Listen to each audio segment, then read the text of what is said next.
My name is Larry Green, and I'm a part of Google's health and performance team. And so what we do is we work with our different business unit leaders and key stakeholders to navigate and engage the well-being challenges that our organizations face. I'm excited to dive in and explore how artificial intelligence can enhance, preserve, and amplify the human experience in a very unique way. But I wanted to just set the stage here to let you know how we're going to approach it and think about it and explore.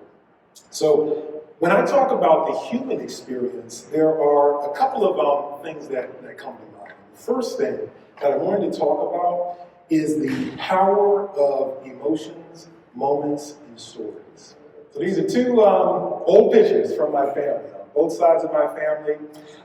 These pictures are from the 1970s, and so they're a long time ago. And so I would imagine that probably all of you probably have similar types of pictures at home, pictures of family members or loved ones, friends, special moments and events. And the thing when it comes to pictures is that it captures moments in time and it captures memories of the people that are pictured.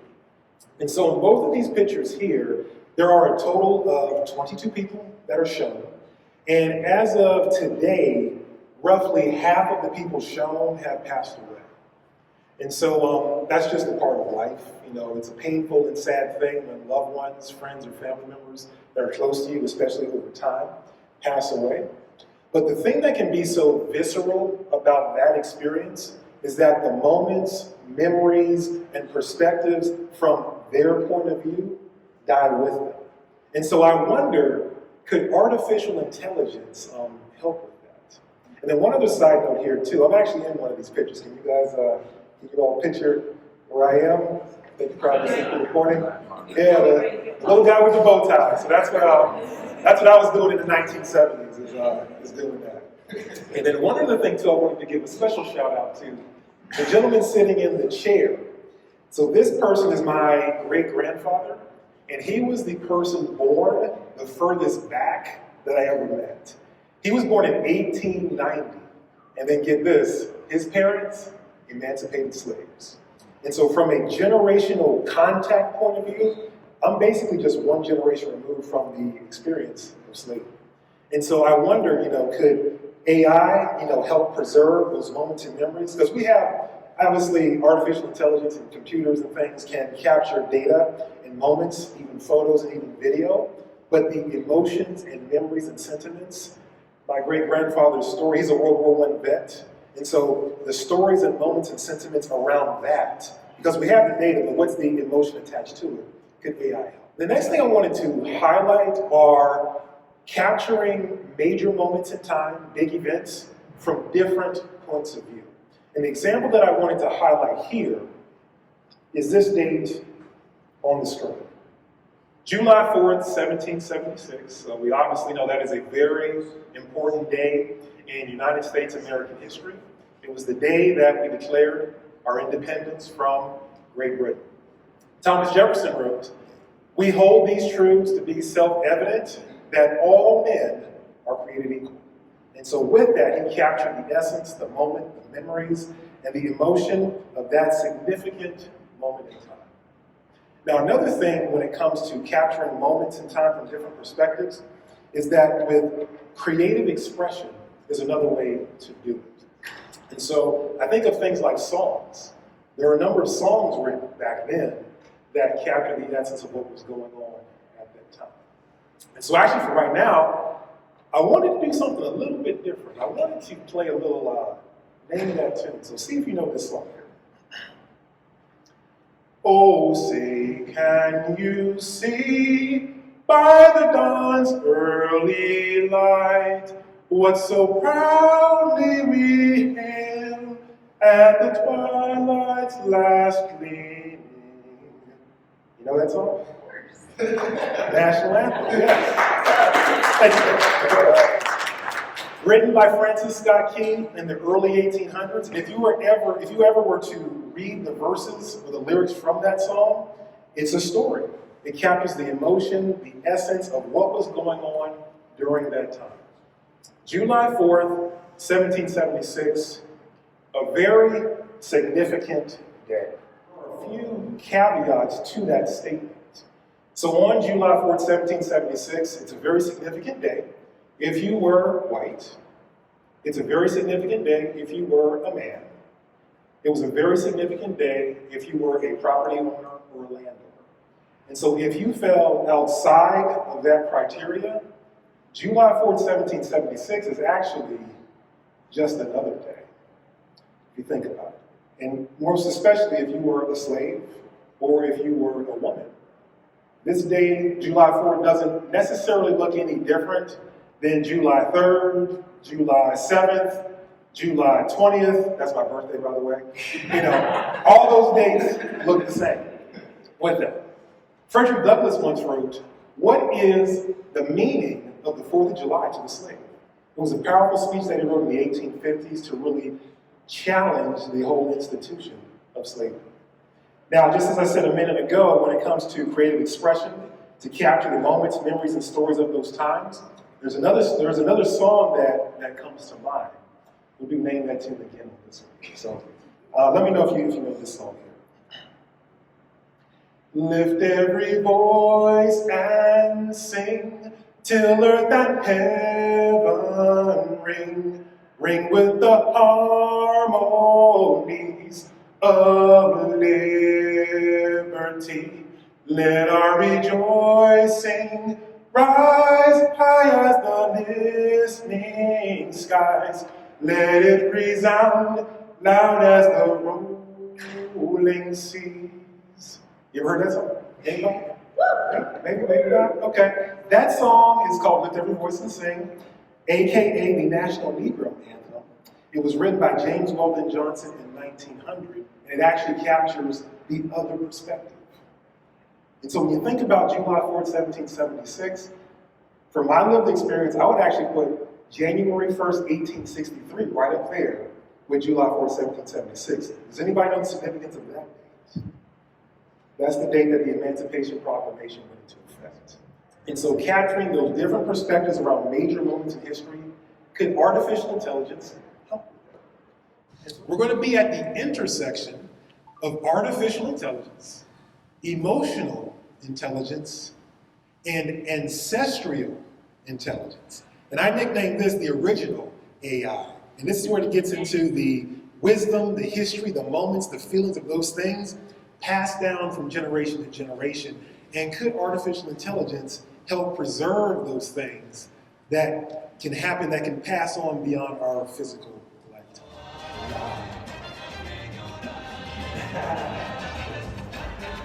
Welcome. Yes, clap.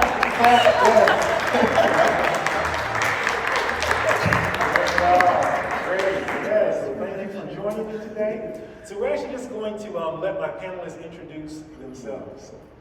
My name is Dr. Sara King. I'm a neuroscientist. I work at UC San Diego in the Institute for Empathy and Compassion, and I'm also the CEO of an AI startup called MindHeart AI, where we are developing the world's first interactive map of human awareness as a daily well-being guide, and also as a guide in helping humanity heal from intergenerational trauma. Love that. Oh, wow. Okay, so my name is Lonny Avi Brooks. I'm a professor of communication and Afro futurism at Cal State East Bay in Hayward, California, and also a visiting professor at the Stanford Design School. I'm a co-founder of the Afro Rhythm Futures Group and the co-founder of a game called Afro Rhythms for the Future. And also we've created a community future school at the Museum of Children's Arts, and we're creating what we call the Astro Egalitarian Virtual Nation. You'll hear more about that in the pursuit of creating a mothership, what we call Mothership AI. So I'm very happy to be here, and let me pass it to my esteemed. Yeah, good morning, everybody. Good morning. Can we give it up for Larry one more time? Yes! I think a lot of panels haven't heard anyone sing yet. He did it twice, so pretty great. But yeah, my name is Jade Fabello. I am a freelance writer and the operations manager for our organization, the Afro Rhythms Futures Group. We are an Afro-futurist storytelling collective and consultancy. We will get into what all those terms mean as we go further along, but basically we are in the business of thinking about and creating for the future. And on my background a little bit, I do a lot of political writing, and I come from a background of political speaking as well. Why are stories so powerful and important, as well as why are stories from different perspectives so important? So, Well, I mean, for me, storytelling, W.B. Du Bois, who's a sociologist, but who's also a science fiction writer, one of the first Black Americans to earn a PhD at Harvard. And they discovered that he had created a science fiction novel called Princess Steel novels. In it, he creates this fictional instrument called the megascope to look for the undiscovered stories. And there's so many undiscovered stories, especially during the erasure of indigenous and Black cultures during colonialism. So we're kind of mining for those undiscovered stories that tap into our emotional well-being and heal us and tell us who we are and have been and our visions past, present, and future.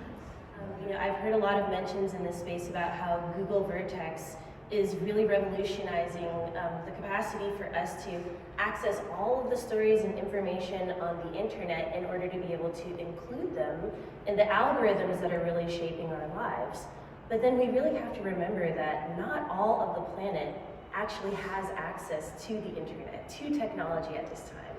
So we have to consider how many peoples and places and cultures are actually being left out of this collective storytelling project that is the internet. And we have to ask ourselves, as we're moving forward into the future, and the stories that are being collected on the internet are actively informing the types of technologies that are being produced, all the way up to the development of biotechnologies like humanoid robots that are going to be interfacing with us very soon. Within the next 2 years, we're going to be seeing humanoid robots who are going to be taking care of us in our medical centers, inside of our schools. It really is almost like watching the development of a new race of beings emerging on the planet. And the consciousness of these beings is being informed by the stories that are being ingrained inside of them. And so what this means is that this technology is also, and these beings are being informed by the biases that are baked into the algorithms, right? And the biases being baked into these algorithms are informed by the stories that live inside of our bodies, inside of the consciousness of the technologists who are actually building these programs. So that's one of the things that I think is really powerful to recognize about the story that's being told right now on this planet. Yeah, and I would like to add to that, to Dr. Sara's point. I mean, that really makes me think of the importance of framing just generally as a concept. I mean, one of the things that has stuck with me the most in the work that we do in the futurist space, I recall an exercise that we once did with the Stanford Design School, a designer there named Louis Montoya. We did an exercise where we were set to imagine an ancestor, say 11 generations back, and we didn't think too specifically about their set and setting, but just to imagine somebody that existed in the past that may be related to. And what we did was, we folded a piece of paper into fours, and then in each section, we took the time to answer the question of what it was like when that person felt love, what it was like when that person woke up in the morning and what they saw, and what it was like when they felt love. And so by doing that, we were able to kind of put ourselves into the mindset of thinking about people who exist in our ancestry. And on the flip side of that, we then imagine a descendant 7 generations down. And so, again, not super specific, doesn't necessarily need to be a kid of yours or somebody down the line, but just the descendant of somebody that you love in the future. And we thought through the same questions for them. And what that exercise did was allowed people in that room to confront all these different fears and anxieties that they may have about the future, that they may have about climate change or any other catastrophe that people face in our present world. And so by doing exercises like that and thinking about framing and storytelling, you can place yourself into a perspective that you might not otherwise be able to access. You can actually confront the feelings and fears and emotions that you deal with on a day-to-day basis when thinking about these, heady, futuristic concepts. Probably a different type of AI. I don't know if you've been, if other sessions have been talking about ancestral intelligence, but we're going to talk about it here. And Dr. Lonny, I wanted to highlight the Native American perspective. We're learning from that piece. So curious to get your thoughts there.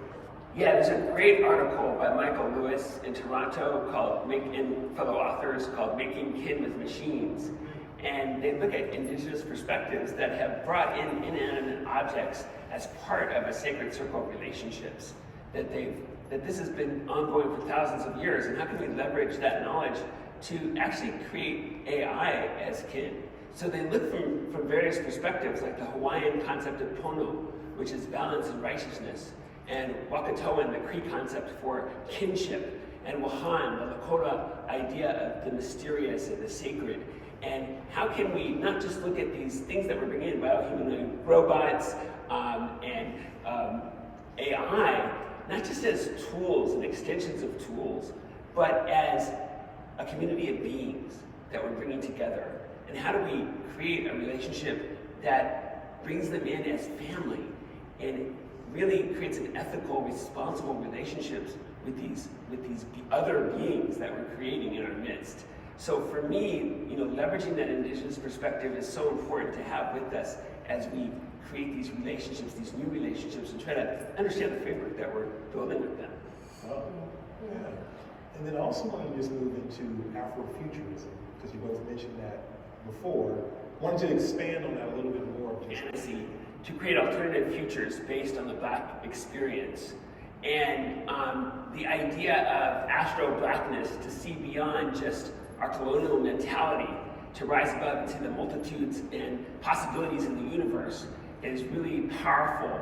So it gives us a language for seeing more multiple perspectives across our world of 8 billion human beings. So there's indigenous futurism now, Afrofuturism, queer futurism, Arab futurism, Jewish futurism, Chinese futurism. There's multiple futures, and that's the idea, is to kind of expand what we mean when we're talking about the future. That it's an expansive cultural concept that goes back, millions of years. Yeah. And I'll actually move to the slide here, because I know we have a visual that talks about that. And so, yeah. Yeah, so this is really an important visual here. Usually when we talk about traditional future studies, we have what we call the cone of possibility, of plausibility. And as you go forward, it fans out to expected and anticipated futures. But actually, what informs that is what we call ancestral intelligence, what we call the real AI. And looking at the emotional engine from Ahmed Best, that talks about hearts, minds, spirits, and soul. Ahmed Best is also co-founder of the Afro Rhythm Futures Group too. He couldn't be here today. But really, that is what is informing and behind and pushing out our future that we need to acknowledge more and leverage. So bring in the ancestral intelligence. We all have it. Let's leverage it to amplify the future and what's possible, plausible, and what we want to have in the future. And so now we're actually moving on to, because we have a quick little video that just shows a little bit more about the work that you've both been doing. And I'll just let it play.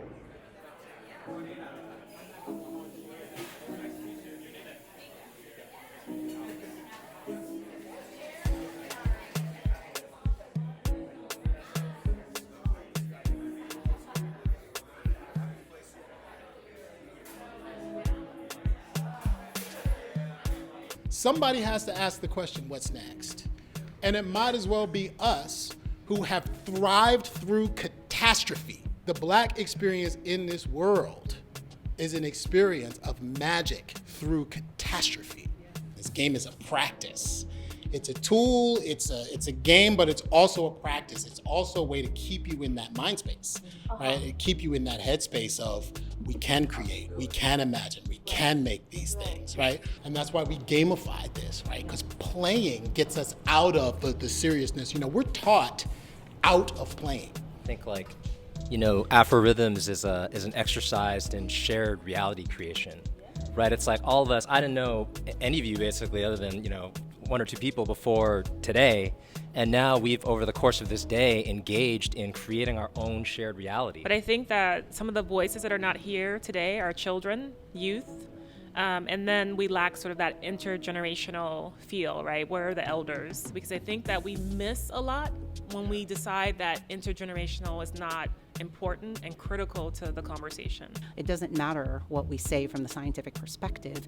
We have to say it in our language. We have to say, storytelling, this is how storytelling can be key. As we go through this world creating activity, which again, it's not even an activity, it's actually survival, because the reality that we are all inhabiting in, to redouble, triple down what you're saying, not only is it not working, like we are so riding the apocalypse train if we continue putting our life force and energy into this existing shared reality. So our ability to imagine a biodignity, a world where the natural world, the plants, the animals, our own microbes, each other, we recognize that we are nature, that we are one with nature, to me is paramount. I feel gratitude for the collective power of breaking our boundaries. I feel through coming together each time anyone spoke, it pushed me further to what I thought was possible. And so I really appreciate that. I believe in your beliefs. And I hope you believe in mine, because I will not let you down. Yeah. Thank you all for being here.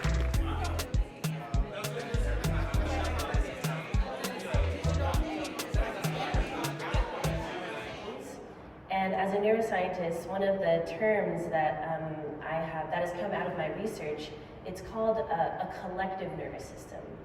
So all of us have nervous systems that are in this room that are operating and that are allowing us to be aware, to perceive what is happening inside this room. But when two or more people come together, they create a collective nervous system where I'm sure you've all had this experience of walking through this conference or being in an area where you can just feel the emotional state. You can feel the way that people are when they're in a space. You can feel the degree to which you belong or you don't belong. You can feel the degree to which you are included in the stories that are being told around you, right? So one of the quotes that I also love to use in my research is what you see here on the screen, that we are beings, right? And being meaning our bodies live at the nexus of our ancestors' dreams and the memories of our descendants. And this quote is deeply related to the exercise that Jade was discussing, because at any given moment in time, literally inside of your bodies, inside of your genes, from an epigenetic point of view, you are carrying, at minimum, 7 generations of ancestors' memories, emotions, feelings, thoughts, perspectives that are being activated inside of you at any given time.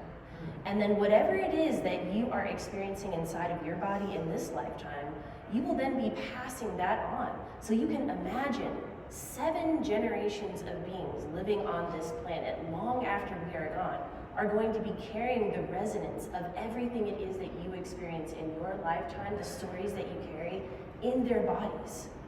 I think that is incredibly powerful, right? Because in a sense, there are some people in this world who are kind of obsessed with immortality, right? They're trying to use science in order to extend the longevity of the body. But in a way, we live onward, right? In a very real way, in the bodies of our descendants, right?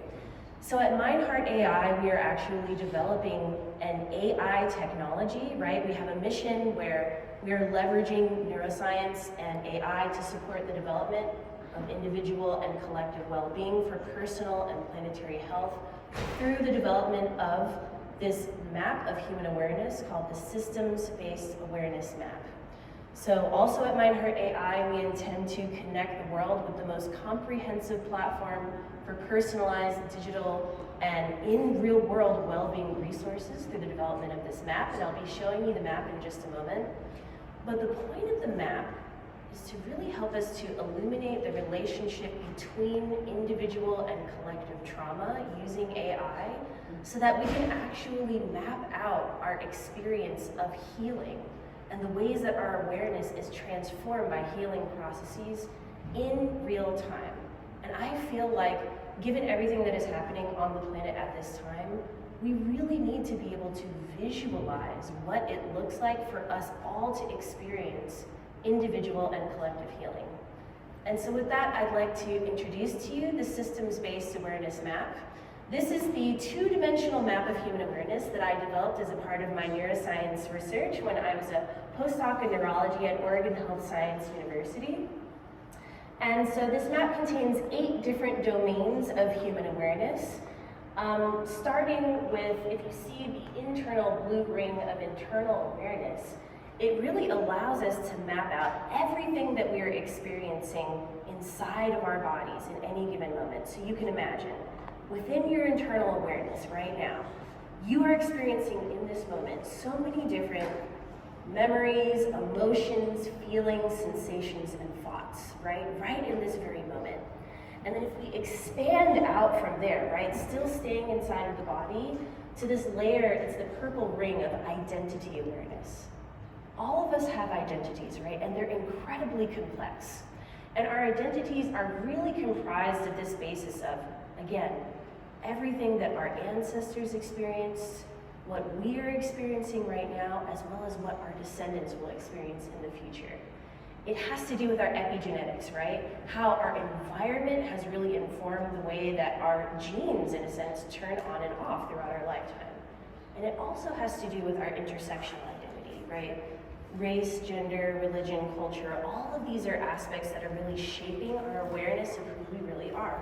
Let me see if I can turn on this laser pointer. Perfect. So now we have to realize that yes, we are individuals, but as individuals, we have this incredible power to extend and enact ourselves upon the environment around us. So that's when we get to this level of body awareness, where we are experiencing, right, the physiological dimension of our health and our vitality, or the experience of disease and the ways in which experiences of sickness can really shape our awareness of self and how we're interacting with the world. Finally, the outer 2 rings of this map of human awareness have to do with the ways in which we are acting upon the world, right? So how our behavior, our speech, our relationship, our movement, and our proprioceptive awareness allows us to know how it is that we're moving through the world.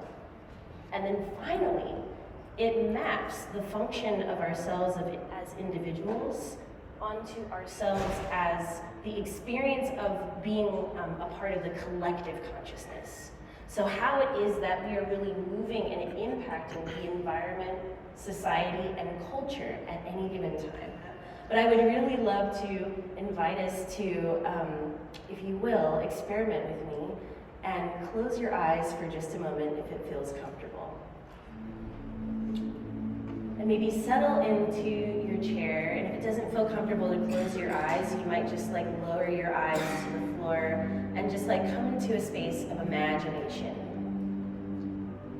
And within this space of imagination, see what it would be like in your mind's eye if you had a daily well-being guide that was mapping your experience of your awareness back to you. What do you think it would look like? A powerful AI-backed data visualization tool that you can speak to on a day-to-day basis. And when you're communicating with this map of human awareness, and you can tell it any story that you want to about your life, any experience, how do you imagine that it would be mirroring and reflecting your awareness back to you? What are the colors that might be flowing to you? Maybe it's through a computer screen, or through your phone, or even through a smart mirror. What are the images that it might reflect back to you? Is there a pulse? Is there a rhythm? Is there a sound? As you're relaying the story of your life to this map, this living map of human awareness. And what do you imagine that you're learning about yourself? What are you learning about your well-being? What are you learning about your ancestors? What shapes is it making? And then when you're finished with this reflection, imagine that you have been in conversation with this AI well-being map of human awareness throughout your entire lifetime. And imagine that your descendants then get to interact with this map of human awareness and learn about every single aspect of who you are, where you've come from, where you're going. And when you're ready, begin to slowly open up your eyes and look at the map one more time. Right now, this map is two-dimensional. You can't interact with it. And what we're doing at Mindheart AI is we're making a fully interactive map that is meant to move with you. It's meant to breathe with you. It's meant to communicate with you on a day-to-day basis. And that is the challenge that we are facing, right? We have a large language model that we're developing at UC San Diego right now that is going to be fine-tuned to be sensitive to all of the experiences of healing or well-being you could possibly have in your lifetime. But the challenge is how, from a design point of view, we're going to reflect this back to a person on a day-to-day basis such that it is mirroring their experience of awareness back to them. So if there's anyone in this room who is up to helping us out with that challenge, that is something that I want to just like bring into the space, because truly, in as much as we'll be able to map individuals' experience of awareness back to them, one day we'll be able to connect every single person's map to one another and create the world's first map of collective human consciousness. And that is the goal in Mindheart AI.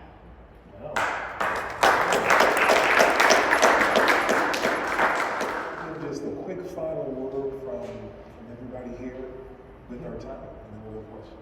Yeah, absolutely. I mean, to put a point on the conversation, so much of what's been brought up today ties into this idea that we bring up a lot in our organization, where we say that we like to have reverence for the past, awareness for the present, and creativity for the future. And so basically, when you're moving through anything and creating something that's going to be impacting the world at large, to be informed by the past but not restricted by it, and to create more and not stop yourself before you even start the process of thinking through the possibilities is something that we really want to emphasize and bring towards y'all. Yeah, I'd like to amplify that to thinking about how creating alternative stories of the future can heal ourselves and each other, and how do we go from a space of algorithms of oppression to what we call Afro rhythms of liberation. And so in that sense, too, looking for partners to create that storytelling basis, that mothership AI that then maps into this collective consciousness AI of mind, heart, collective AI would be a dream come true, right? Putting those forces together and really creating a world that we want to live in. Yes, absolutely. And I'm just so excited and honored to be on the stage with the both of you. And I really feel as though one of the things that's so important about the Afro Rhythms from Future game, and why at Mindheart AI we're so passionate about mapping out what collective well-being and healing looks like, is because there's a lot of pain and suffering on the planet right now. And I imagine that there are a lot of people who have come to this conference who are passionate about healing themselves and healing the world in some capacity, even if that's not necessarily what's in your job description. And one of the most powerful things that we can develop in order to help ourselves heal are games, our play, that can really begin to shift the stories that we tell about ourselves. And I also just want to bring it back to what you were saying, Larry, about the powerful story that you were telling about your ancestors. Can you imagine right now, I only know ancestors up to my grandmother's generation. Can you imagine what our world would be like if 7 generations from the future, all of the human beings who are alive at that time are able to actively communicate with the collective consciousness of all of us who are alive today? And to do it in a gamified way, to do it in a way that really entices play and healing, and to do it in a way that really is creative and is beautiful and is tapping into the rhythm of the consciousness that we hold inside of our bodies right now.